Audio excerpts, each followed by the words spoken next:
1960, 30 juin 2021, cela fait exactement 61 ans, jour pour jour, depuis que la RDC a accédé à sa souveraineté tant nationale et internationale. Est-ce que le pays va bien sur le plan politique, social, économique, mais sur le plan d'éducation aussi? Voilà, pour en parler, nous avons sur ce plateau Madame Josiane Mpolo, présidente de l'ONG Ange et Solidaire, qui est l'invitée de notre émission Univers de femmes. Mesdames, messieurs, encore une fois, bienvenue sur les antennes de Canal Numérique Télévision. Bonjour Madame Josiane Mpolo. Bonjour Madame. Je vous ai présenté, mais en quelques mots, dites-nous qui est Madame Josiane Mpolo. Alors, donc Madame Josiane Mpolo, c'est la fille de Mpolo Gabi, qui est une des cousines de Mpolo Maurice. Je suis éducatrice spécialisée. Je travaille en Belgique pour l'administration communale d'Anderlecht, au service enseignement. Je suis maman de 4 enfants. Vous avez créé l'ONG Ange et Solidaire. C'est quoi l'objectif de votre ONG? Parlez un peu à haute voix. Alors, l'objectif principal de l'ONG, parce qu'il y en a plusieurs, mais je pense que le socle de base reste la réduction des inégalités scolaires, donc les inégalités d'apprentissage. Il s'avère que certains enfants n'ont malheureusement pas, en fonction du contexte ou de l'endroit où ils sont, ils auront des difficultés scolaires liées à un manque de stimulation. Et à partir de notre projet, on a décidé d'apporter les éléments de stimulation nécessaires pour leur permettre aussi d'apprendre d'une autre manière. Vous pensez qu'il y a les inégalités ici en République démocratique du Congo, bien que vous évoluez en Belgique, mais vous venez en RDC de temps en temps. Est-ce qu'il y a des inégalités scolaires? Alors oui, malheureusement, c'est triste à dire, alors que on prône tous les droits de l'enfant en respectant cette fameuse charte, mais on est encore loin, mais vraiment loin derrière. Mais depuis que Félix Antoine Tshisekedi Tshilombo, le président de la République démocratique du Congo, est à la tête de la RDC, s'il faut le dire, il y a la gratuité de l'éducation des bases. N'est-ce pas une avancée significative? Comment vous avez accueilli cette gratuité? Alors, quand on a accueilli cette nouvelle, on était à l'extérieur, on s'est dit, ah ben, tiens, c'est quelque chose de positif. Maintenant, je suis venue sur le terrain, j'ai été au contact d'enseignants, et malheureusement, la réalité sur le terrain ne suit pas. Donc, je ne sais pas quels sont les retours qu'il a de son application, mais il est force de constater que ça ne suit pas du tout. Alors, quand on propose une gratuité, il fallait prendre des mesures en annexe pour pouvoir justement répondre à la volonté qu'il s'était fixée. Malheureusement, ce n'est pas le cas. Alors, quand on parle aussi de gratuité, bon, il faut aussi apporter la dimension qualitative parce qu'on a encore beaucoup de choses à faire à ce niveau-là. L'enseignement n'a pas été réformé, on n'a pas eu d'avancée, parce que l'éducation, un peu comme les technologies, on avance aussi dans les manières d'apprendre, d'apprentissage pour les enfants, mais entre-temps, j'ai vu sur le terrain que ça n'a pas suivi. On veut parler de gratuité, mais si on ne fait pas les choses comme il faut, ben, en tout cas, de fait, elle n'est pas appliquée sur le terrain. Mais on commence quand même quelque part, puisqu'il y avait beaucoup d'élèves qui étaient à la maison et leurs parents n'avaient pas la possibilité d'envoyer ces élèves à l'école. Mais aujourd'hui, bien que c'est un peu, ça boite un peu, mais on peut dire que c'est juste un pas. On commence toujours quelque part. On va dire que je suis critique à ce niveau-là, mais poser un pansement sur une plaie béante n'apporte pas l'effet escompté. Donc soit on fait les choses convenablement, soit on ne la fait pas du tout. Donc ça, c'est mon avis. En tant qu'actrice de terrain, je travaille moi-même dans l'enseignement et ce que je vois sur le terrain, des classes bondées. Donc on sait très bien, pour ceux qui doivent transmettre la matière aux enfants, les conditions dans lesquelles ils donnent cours, mais les enfants n'engrangent pas la matière. Donc si cette gratuité-là ne va pas avec la qualité, elle n'a pas d'effet sur le long terme. Donc on se doit de développer la génération de demain, puisque c'est elle qui sera tributaire de ce qu'on va leur laisser. Mais si on ne fait pas le nécessaire, on ne produit rien pour le pays. Et lorsque vous faites une analyse, une différence entre, lorsque vous faites une analyse, j'allais dire, entre l'éducation de l'Europe, de Belgique, de là où vous venez, et de l'éducation de la RDC, est-ce qu'il y a une différence? Puisque ici, nous avons des cadres qui ont été formés en RDC, qui ont étudié dans les écoles, comme tu viens de le dire, où il y avait beaucoup d'élèves, mais aujourd'hui, ces gens sont des ministres.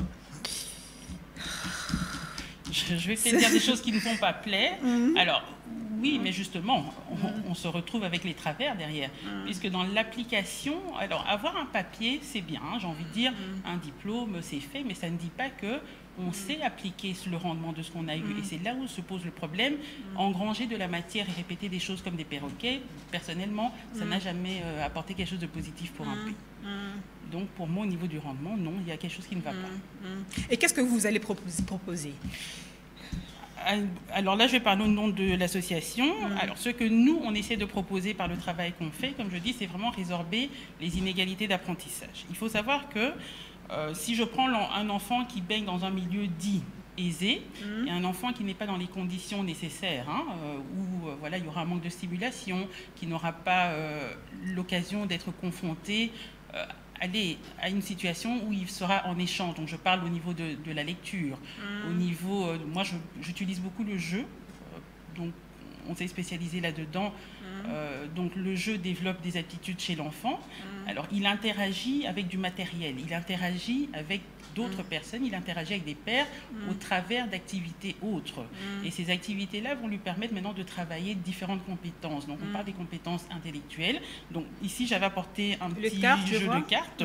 Alors, ce sont des jeux, j'ai pris le plus simple parce que je pense que le jeu de cartes tout le monde le connaît, mais il faut savoir que chez un petit enfant, moi parce que je travaille avec les enfants de primaire, donc l'apprentissage des chiffres, c'est toute une procédure. Alors, l'enseignant, quand il va le restituer ça à l'école, c'est un fait, mais avec le jeu de cartes, il va maintenant imager ça. Donc le visuel, c'est quelque chose de très important pour l'enfant. La manipulation fait qu'il va retenir. Donc ici, on sait que les chiffres, sur les cartes, on retrouve des chiffres de 1 à 10. Donc l'enfant va déjà visualiser. Alors quand il joue à un jeu comme bataille avec son adversaire, il est dans la relation de moins, égal et compagnie, mais ça veut dire qu'on est dans les mathématiques. Donc le fait de manipuler ça, ça lui permet d'engranger, mais sans le savoir. Donc on est plutôt dans cette optique-là où maintenant on développe les habiletés des enfants à partir d'un outil qu'ils utilisent régulièrement et sans s'en rendre compte. Et depuis que l'ONG existe, vous faites des centres dans des écoles, dans des orphelinats, ici en République démocratique du Congo. Et c'est quoi les messages que vous apportez dans des écoles ou orphelinats? Alors, pour le moment, on s'est attaqué aux orphelinats parce que c'était le public cible dû à une histoire personnelle, j'ai envie de dire. Donc, le message, c'est aussi de dire que rendre la dignité, parce que je vois les enfants dans les orphelinats, alors je sais qu'ils ont besoin de choses comme manger, ça, on est conscient de ça, qu'ils ont besoin de se vêtir, mais on oublie aussi le bien-être psychologique des enfants. Donc ce sont déjà des enfants qui sont en rupture, suite à des situations, ça peut être les décès des parents, il y a plusieurs situations qui font que, le manque d'argent également. Alors cette rupture-là fait que l'enfant, sa dignité est déjà atteinte.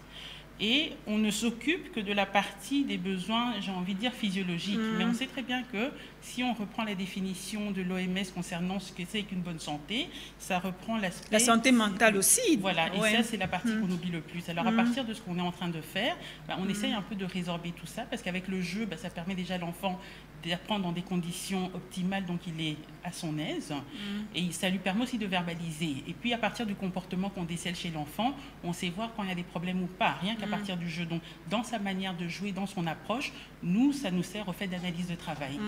61 ans après l'indépendance, il y a beaucoup d'ONG. C'est quoi la particularité de votre ONG? C'est quoi la mission ultime? Puisqu'en vous entendant parler, j'ai déjà compris votre particularité. Je crois que les téléspectateurs aussi ont compris. Mais c'est quoi la mission ultime de cette ONG? C'est vraiment de se dire que les enfants dont on est en train d'essayer d'éclore, on est en train d'essayer de faire germer des choses, on se dit que demain, c'est eux qui vont transformer ce monde. Donc, ce sont eux les acteurs de demain. Donc, on se doit d'investir dans les acteurs de demain. Puisque des enfants dans lesquels on n'investit pas demain, c'est une manne en moins pour le développement du pays. Donc, la première ressource d'un pays, c'est son capital humain. Et on se doit d'investir là-dedans. Et c'est depuis quand l'ONG existe? Alors, en 2016, puisque c'est une ONG qu'on a rejoint, donc on a changé la dénomination, mais elle avait d'abord comme dénomination Amour pour tous, qui a été créée en 2016. Et puis, suite à pas mal de petits changements, on a changé aussi également la dénomination, mais sinon on est sur le terrain depuis 2016. Alors, on est inscrit ici et en Belgique également. Vous avez des partenaires internationaux. Est-ce que vous avez les soutiens du gouvernement congolais ou vous travaillez avec votre moyen de bord? Alors, on travaille avec les moyens du bord. J'ai de la chance de travailler avec pas mal de jeunes, puisque en Belgique, je suis issue aussi du milieu associatif, donc en connaissant quand même pas mal de jeunes. Et l'avantage de travailler avec des plus jeunes, c'est que le terreau est fertile. Ils ne sont pas encore abîmés par la société. Ce sont des gens qui ont allez, qui ont encore des rêves devant eux. Et ce qui fait que quand on fait ce projet pour les enfants du Congo, les jeunes se donnent à fond. Donc ça veut dire que il y a des jeunes qui organisent des ventes, il y a des jeunes qui organisent des récoltes d'eux-mêmes sans qu'on leur demande et qui mettent leur énergie à contribution. Bon, j'ai envie de vous poser une question, Madame Josiane Polo. 61 ans après l'indépendance de la République démocratique du Congo, l'éducation des bases garanties est à la hauteur ou il y a encore beaucoup de choses à faire? Il y aura toujours beaucoup de choses à faire. J'ai envie de dire, non seulement elle n'est pas garantie, mais même si elle était garantie, une société qui veut aller de l'avant doit toujours tendre vers l'amélioration. Donc, voilà. Très bien. Mesdames, Messieurs, je rappelle que je reçois pour vous aujourd'hui Madame Josiane Polo, qui est membre de la famille Polo Maurice. Polo Maurice qui a combattu aux côtés de Lumumba pour que nous puissions accéder à l'indépendance de la République démocratique du Congo.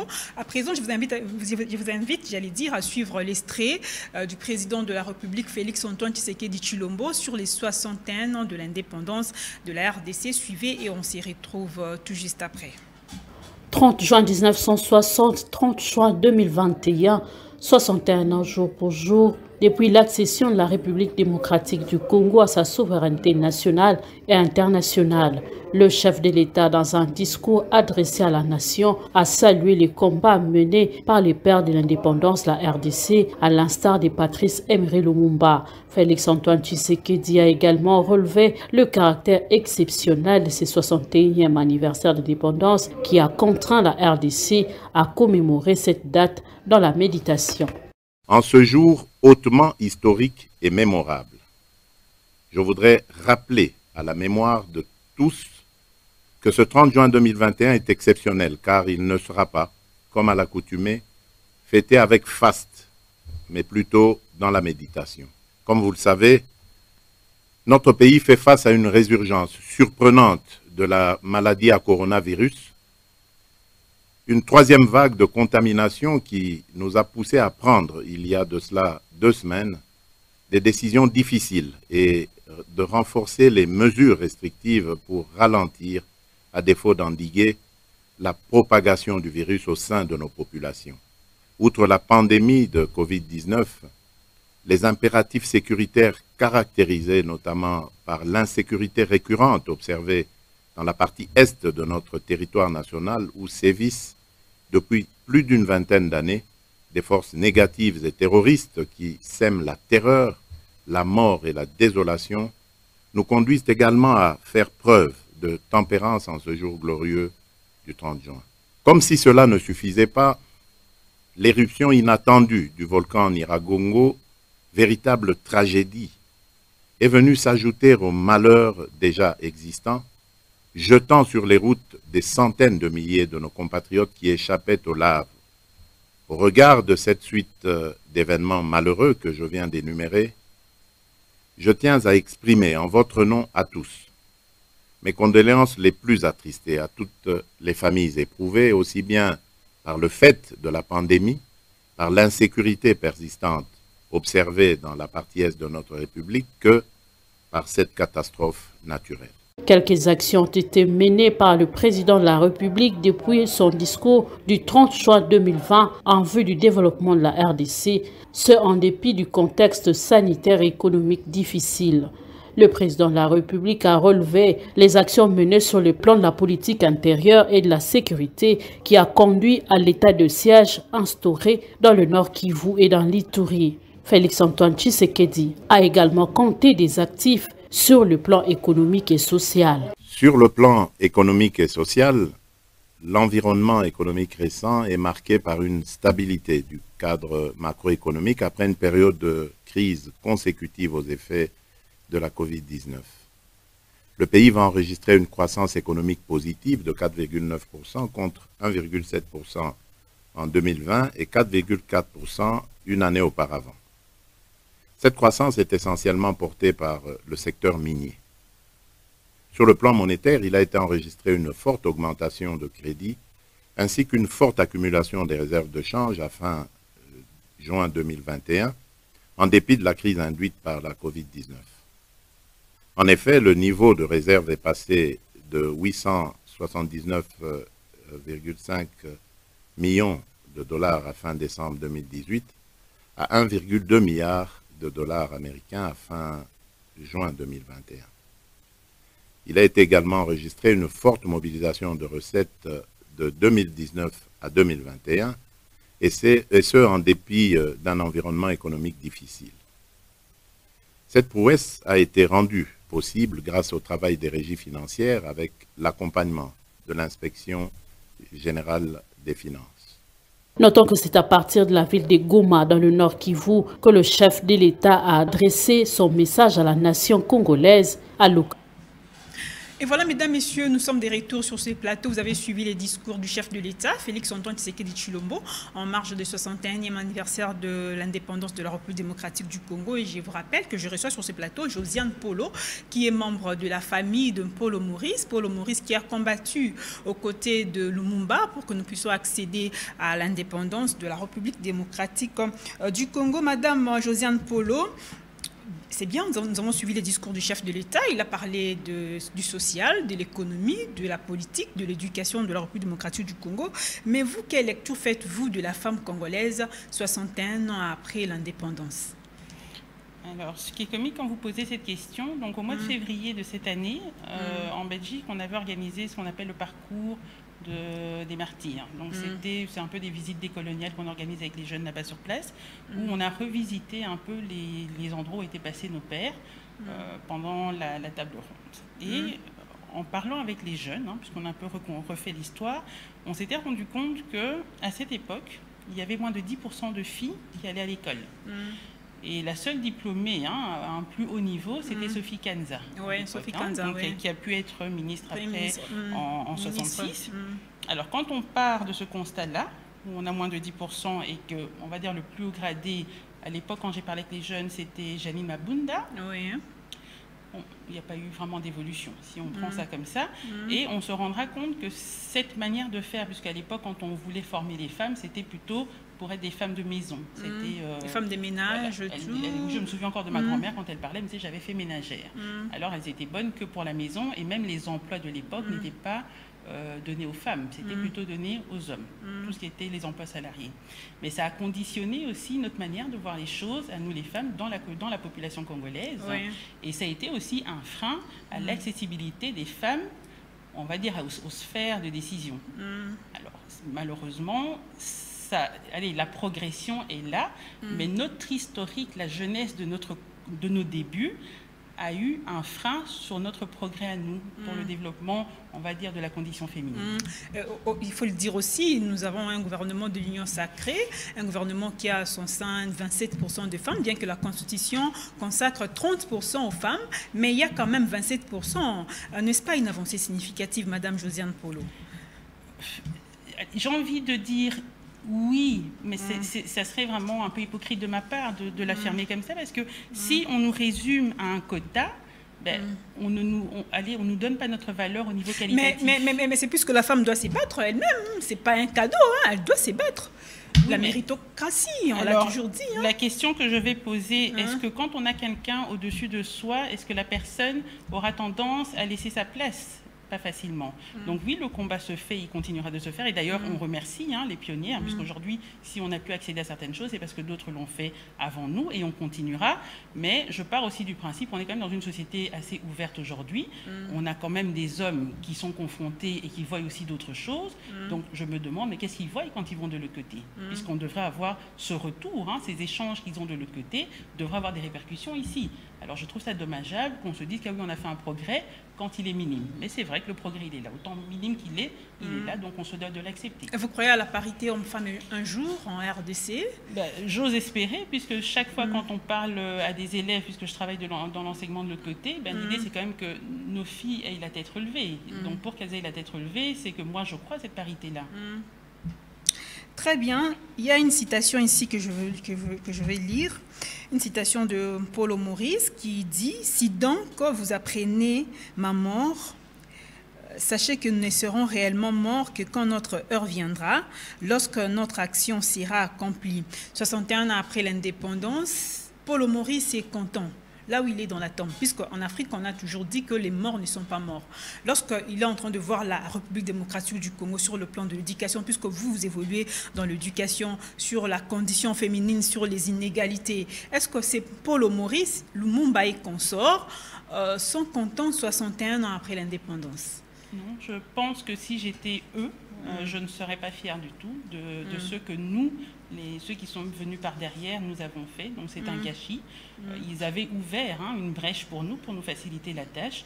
Et on a mal géré ça. Je ne sais pas par quel biais, puisque voilà, il y a eu tout un passif. Je ne sais pas remettre en question tout ce que les autres ont fait, mais on a mal géré cette transition-là. Et je pense qu'on ne peut que leur demander pardon parce qu'on ne leur a pas fait honneur. On reste encore en politique, on reste encore sur l'état de la nation. Le chef de l'État, Félix-Antoine Tshisekedi Tshilombo, a, dans une interview accordée à la chaîne nationale, la radio-télévision nationale congolaise, RTNC, déploré la corruption à grande échelle en République démocratique du Congo. Madame, un commentaire par rapport à ça? Mais tout part par l'éducation, j'ai envie de dire. C'est vrai que je suis choquée à quel niveau on en est arrivé, mais il faut se dire aussi qu'à un moment donné, les preneurs de décision doivent savoir se faire violence. D'abord violence en fermant un peu les veines.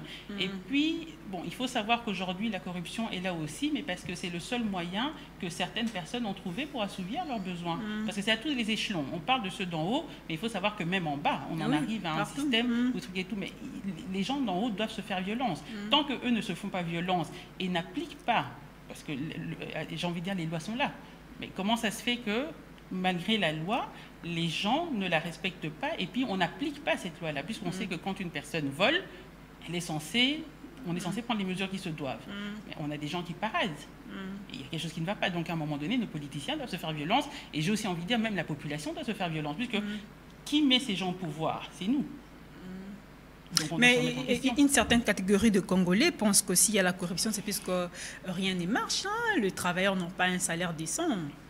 C'est quelque chose qui favorise aussi la corruption. C'est pour ça que je dis, les preneurs de décision doivent se faire violence. Donc à un moment donné, nous qui les mettons au pouvoir, soit on doit savoir sanctionner comme il se doit, et même ceux d'en haut. Donc je suis désolée, il va y avoir des élections dans quelques années, en 2023, mais on tire des bilans. Il y a des bilans qui sont censés être faits. On dirait qu'il y a une forme d'amnésie. Chaque fois que des élections arrivent, les mêmes, on les remet. Mais depuis quand on a déjà vu un système qui change si on reprend les mêmes?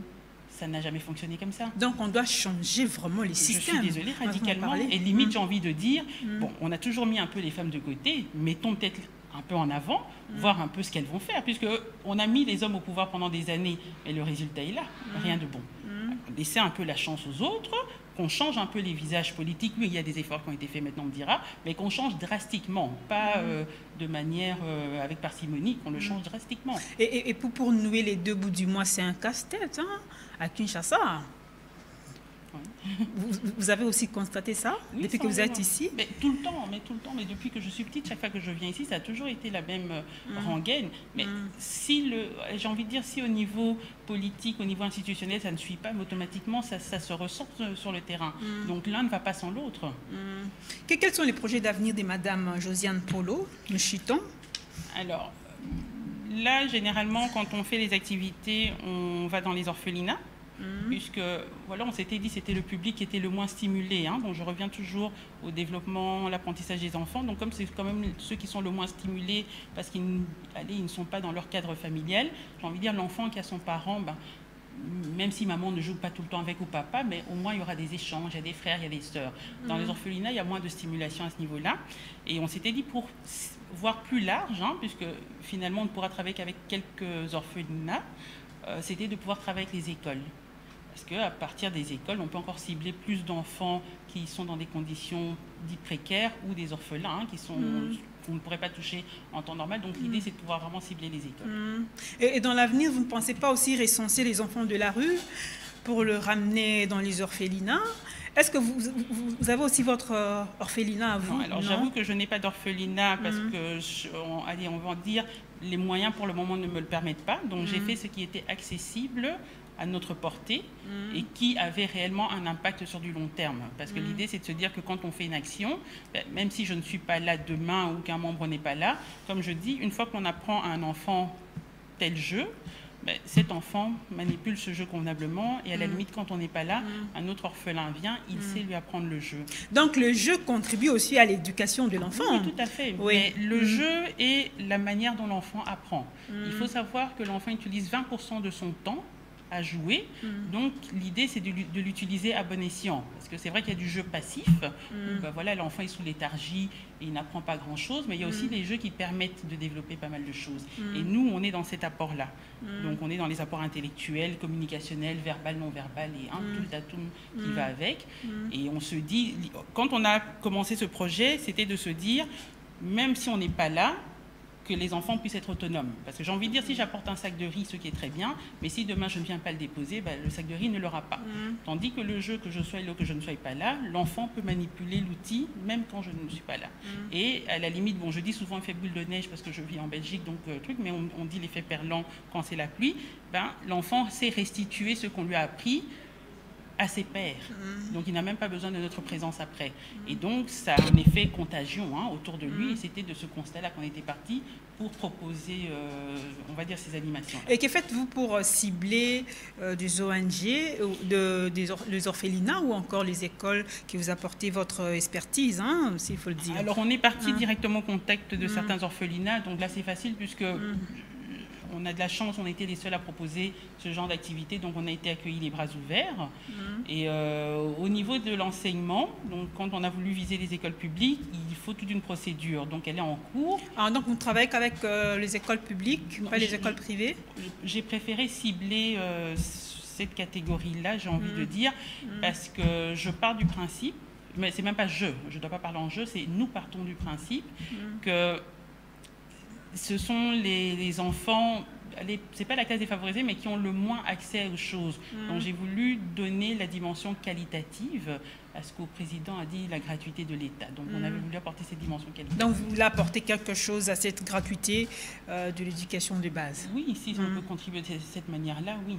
Parce que je ne vois pas pourquoi je vais aller aider des enfants dont les parents ont déjà les moyens. Donc l'idée c'était de se dire, j'apporte ma contribution à ceux qui en ont le moins, puisque une société doit être une société de solidarité, et la solidarité fait que normalement celui qui a un peu plus distribue à celui qui a un peu moins. On a toujours dit que nous sommes dans un monde d'intérêt, il n'y a rien pour rien. Là, vous allez nous parler franchement. En faisant ça, qu'est-ce que vous, Josiane Polo, vous gagnez? Oui, c'est vrai, effectivement, il n'y a rien sans rien. Mais alors, pour la petite histoire, je pense que ça va être la première fois que je vais en parler comme ça publiquement. Alors, je suis la fille de Gabi Mpolo, donc Gabi Mpolo qui est la cousine de Mpolo Maurice. Donc, c'est le papa de Gabi Mpolo qui a élevé Mpolo Maurice. Donc, on l'a fait venir du Maïndomé pour la ville de Kinshasa. Et Gabi Mpolo, en fait, c'est ma mère, mais c'est ma mère adoptive. Donc, c'est quelque chose, moi, je n'en parle pas. J'ai pas de pudeur à en parler. Je sais que l'adoption, c'est quand même quelque chose de difficile. Mais voilà, à l'époque, pour des raisons, je ne sais pas, de maternité, elle n'avait pas su concevoir. Elle est partie chercher une petite fille qui est moi. Donc, je crois que j'ai été adoptée aux alentours de entre 3 et 6 mois.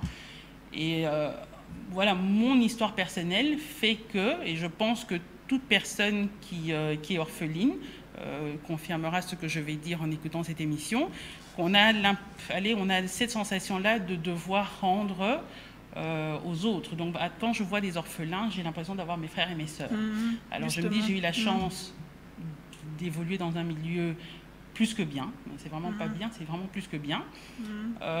Donc, si je peux restituer ça comme ça, pour moi, c'est déjà une victoire. Ne fût-ce que mentalement, je me sens bien en le faisant. Et je me dis, si je peux donner la chance à des orphelins de pouvoir être autonomes par le canal qu'on est en train d'utiliser, mais c'est aussi d'autres personnes qui vont en bénéficier derrière, puisqu'il y aura toujours une suite. Il y en aura un demain qui sera bien, et qui se lèvera et qui fera aussi d'autres choses pour d'autres orphelins. Donc c'est pas au niveau pécunier que je gagne, mais c'est vraiment au niveau de la satisfaction personnelle. Et vous êtes tenté aussi d'écrire au gouvernement congolais pour vous soutenir, ou les des partenaires internationaux ou vous comptez toujours travailler vous-même avec votre moyen de bord? L'envie est là, mais c'est tellement des casse-têtes, suivre les gens derrière, le timing et tout. Malheureusement, j'ai pas ce temps, puisque quand je viens ici, tout est chronométré. Je travaille de l'autre côté, donc je suis tenue aussi à un contrat, je dois pouvoir entrer dans les délais. Et malheureusement, ici, on a l'art de faire courir les gens. J'ai déjà été dans certains ministères, mais si je dois me retrouver à perdre mon temps pendant 2-3 heures, j'avoue que j'ai plus compté sur la bonne volonté des gens. Maintenant, si on entend et que demain ça fait écho chez quelqu'un, j'ai envie de dire tant mieux. Nous sommes déjà presque à la fin de cette émission Univers de femmes. Mesdames, messieurs, Madame Josiane Polo, est-ce que vous avez un message à adresser aux orphelins qui vous suivent en ces moments et aux femmes en général? Alors, je vais d'abord parler aux femmes parce que, voilà, on commence des combats en tant que femme, en tant qu'être humain tout simplement. Et comme je disais, il faut savoir qu'on doit déconstruire un peu le conditionnement qu'on a eu pendant pas mal de temps où on se dit, ah oui, la femme, elle est bonne qu'à la maison. On le voit même quand c'est la journée du 8 mars.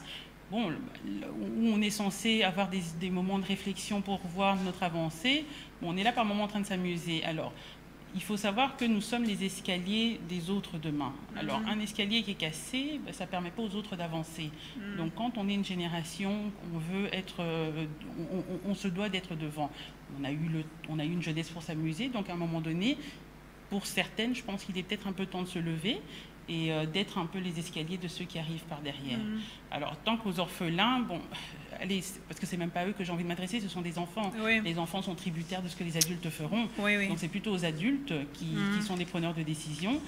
Il faut savoir que chaque mouvement de corruption, chaque injustice qui n'est pas réparée a des répercussions sur les orphelins. Donc, allez, c'est un peu un cri de cœur pour dire faites des efforts, faites des efforts.